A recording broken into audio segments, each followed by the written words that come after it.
అయితే భారతదేశం 6,000 వస్తువులను 140 దేశాల నుండి దిగుమతి చేసుకుంటుంది. అంటే భారతదేశానికి దిగుమతి భాగస్వామ్య దేశాలు 140 ఉన్నాయి. ఈ 140 దేశాల నుండి 6,000 రకాల వస్తువులను దిగుమతి చేసుకుంటుంది. కాబట్టి 6,000 రకాల వస్తువులను స్థూలంగా 2 రకాలుగా వర్గీకరించవచ్చు.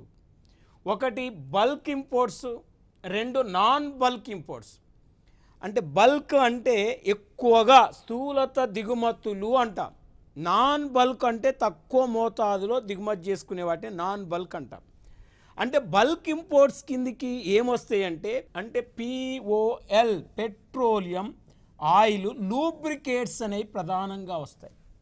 వీటితో పాటు ఫెర్టిలైజర్స్, ఎరువులు, పల్సెస్, పప్పు ధాన్యాలు, తర్వాత తృణధాన్యాలు, సెరిల్స్, నెక్స్ట్ వంట నూనెలు భారతదేశ దిగుమతుల్లో స్థూలత దిగుమతుల కిందికి వస్తాయి.